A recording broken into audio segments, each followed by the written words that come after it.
Everybody, it's happened again. Oh my God. So I was looking for my tour guide and I met this incredible young man, just beautiful, named Harris. And so Harris was kind of helping me. I realized that I'm an hour early and I had nothing to do. So guess what? I met a whole new person that is so cool. He is a tour guide with Tours by Nola. And I'm actually going to turn us this way. Yeah, there we go. That's good. I don't know if you guys have to turn your thing. Actually, do it. I'm going to go like this. There. Okay, there you go. Because, I'm that good. So I just wanted to ask you a few questions, if that's sure.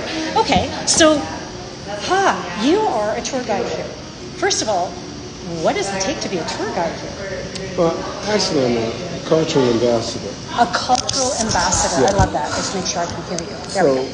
When I say cultural ambassador, I was trained with the Louis Armstrong Foundation in 1992.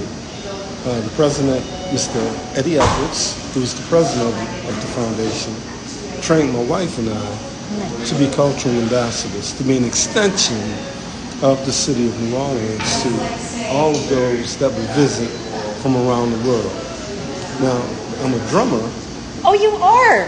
A photographer. Wow, an artist. A cultural ambassador and an oral historian.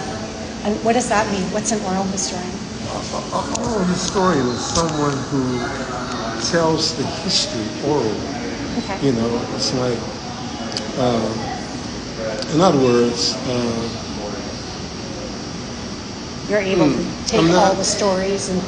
Yeah, and to convey them in such a manner that anyone could see how... And relate. Yeah, you would fit into the culture of New Orleans. This was the melting pot prior to New York. What do you mean? What do you mean the melting pot prior to New York? What does that mean? Well, like a lot of people would say, New York is the melting pot of America. That's where all of the different cultures from around the world migrated to. Was New York. Well, New Orleans, we have a whole 100-year different history. All right, between 1699 and 1762, we were a French colony. 1762, we became a Spanish colony. So that whole 100-year difference is when people from around the world were coming here. Wow. All right? Because New Orleans and the Mississippi River, New Orleans is a port city that is driven by the Mississippi River. Right. So everything came and went through the Mississippi. Right. Yeah. Oh, that is amazing. So now we're in the Garden District, right? So the Garden District is very different than the French Quarter, which is something I've been focusing on. Yes. So is this the locale that is close to your heart, or is it just another locale that you work? Like, do you work in different locales? I work all over. You do. Yeah, So what brings you to the Garden District today? I'm doing Garden District tours today, specifically. Now, when you speak about the Garden District, now you're talking about the antebellum period of our history. Okay, what does that mean? See, that's like 1830s to 1860. When I say French colonial, you're talking 1699 to 1762. Okay. Thanks, baby. Thank you so much. 1762, we become a Spanish colony. Okay. That lasts until 1803. Okay. When we become French again for about 20 days, and then we become American. Really? But we only... So French, Spanish, French, American. Yes. Okay. Yeah. That's now, amazing. we're talking about territorial America. Yeah. All right? We didn't become a state until like 1815. Thereabout. Now we're officially a part of the United States. Okay. When the Americans begin to arrive following the Louisiana Purchase. Got it. This is where they would come. This is where they come, is the Garden District. This is where they would immigrate to.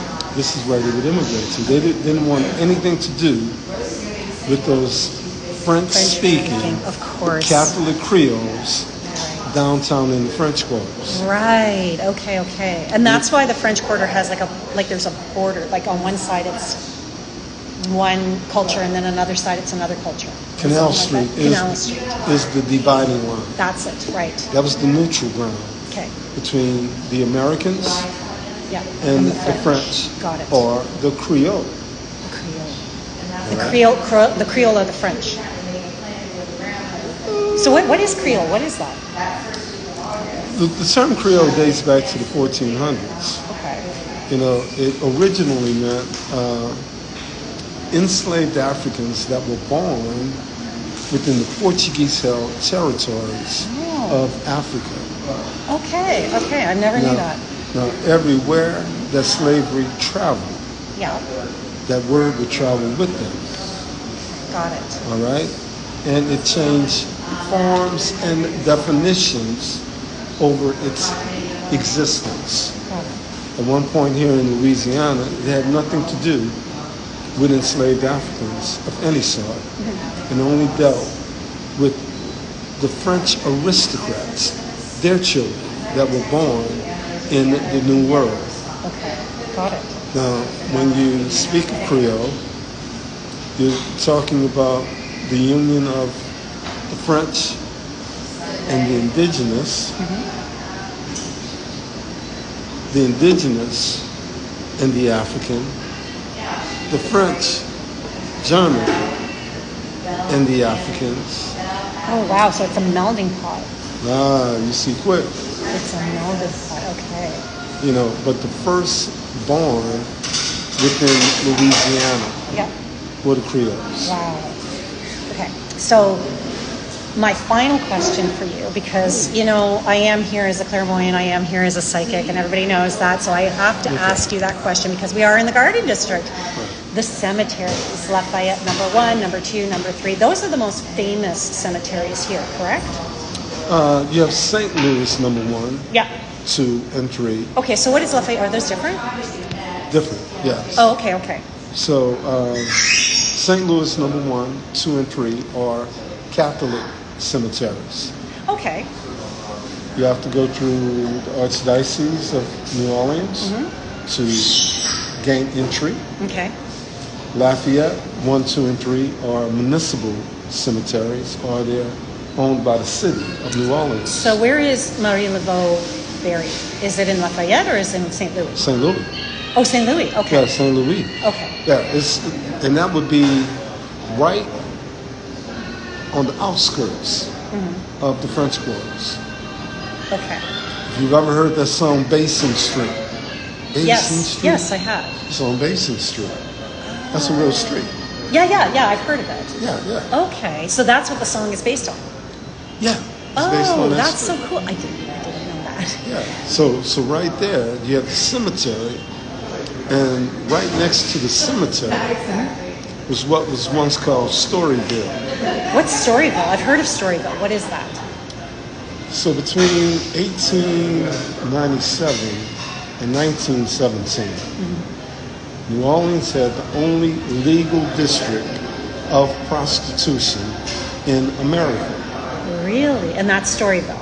It was called Storyville. So that's the first red light district then?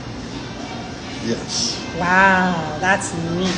Now, why are the tombs laid up above ground rather than below ground? What is that? Why is that? Due to the water table.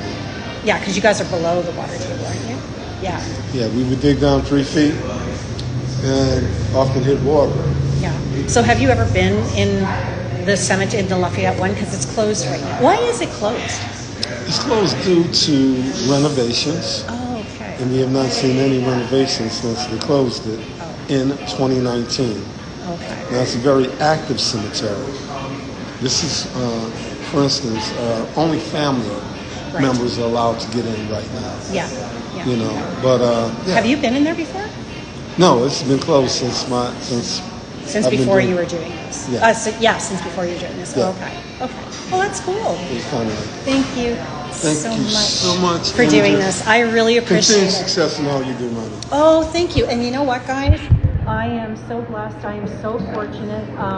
Tours by Nola. I happened on Harris, just an amazing guy. Thank you for having him, for hiring him. He is just a blessing. So I am so grateful to you. I'm going to tag you guys. Check them out at Tours by Nola. And if you're in New Orleans, Tours by Nola is a place you guys want to take your